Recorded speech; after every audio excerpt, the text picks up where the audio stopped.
Well, let's see what the Johannesburg emergency services are up to. Emergency Management Services spokesperson Robert Mulaudzi joins us. And now, a very good evening to you. Thank you so much for speaking to us, Robert. I know you're busy at this point with faith-based organizations and issuing warnings. We've heard what the Health Department has to say, but I'm just wondering, what other warnings are you putting out there? I know low-lying areas are some of your areas of concern, even though there hasn't been, as far as I know, a warning of heavy rains and,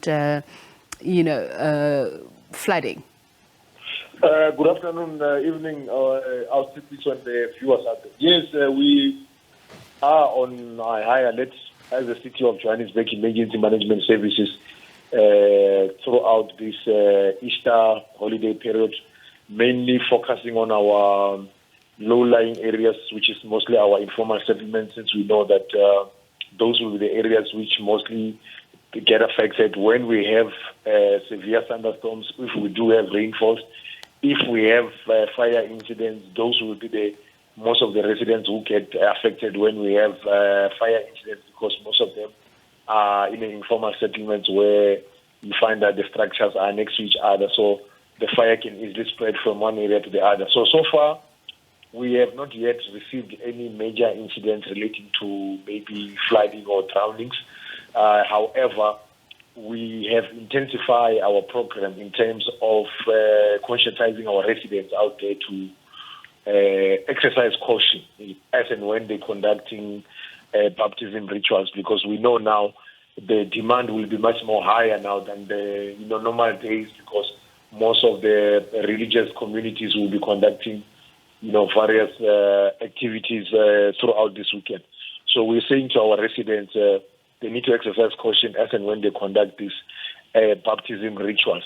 If it's possible, we are saying to them they must be able to conduct it in a much more safer environment, because we are told out SABC that as and when they're conducting these baptism rituals, they are encouraged to, our residents out there, congregants are encouraged to even drink this polluted water, of which, of course, you might even have this outbreak of cholera. So from our side, we have intensified our public education programs to make sure that we educate or give the necessary skills to, these church communities or the people who are conducting these rituals, so that we can have, you cannot have a situation where we're losing lives. I mean, you will recall that last year we had about 15 people who lost their lives along Jackskay when they were swept away, when they were busy conducting the ritual.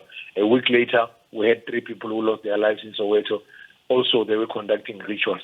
Now, as I'm speaking to you now, there might be some group of people somewhere in Gauteng or in the city of Johannesburg who might be conducting the very same ritual we're talking about.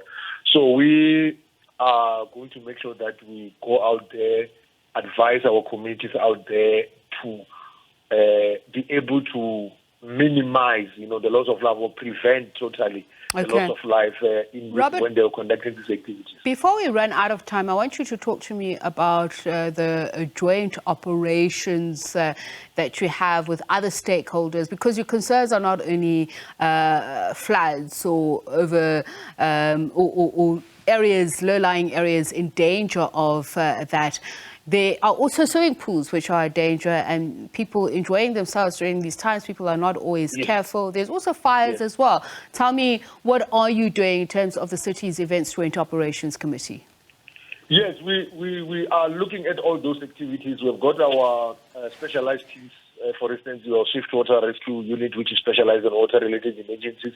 We've got all our safety fire stations fully in the city, fully operational, who normally respond to fire and motor vehicle accidents throughout the city of Johannesburg. They are on high alert. Most of them, they didn't get an opportunity to go on leave. And then over and above that, we are putting more emphasis on the community empowerment. Hence, we have got more foot soldiers on the ground trying to visit some of these river streams to talk to our congregants who normally conduct these rituals, to say, please, let's exercise caution, let's put up safety measures to make sure that we prevent loss of life. So from our side, generally, as the City of Johannesburg Emergency Management Services, We will be also inspecting most of the events which have been approved by our JOC in the city of Johannesburg. We've got our fire safety inspectors who normally inspect those. We've got our fire inspectors who normally also inspect the vehicles which are transporting dangerous goods to make sure that they are complying with the city's bylaws.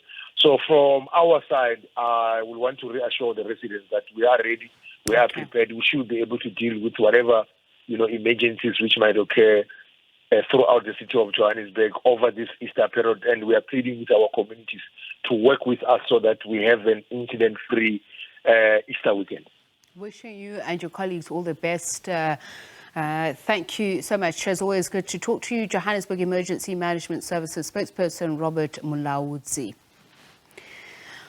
Now, Rwandan President Paul Kagame has called for unity in the country as it commemorates the 1994 genocide, where almost 1 million people, in fact more, mainly Tutsis, were killed. He says people have the right to choose where they want to belong, but the rights of others must be respected.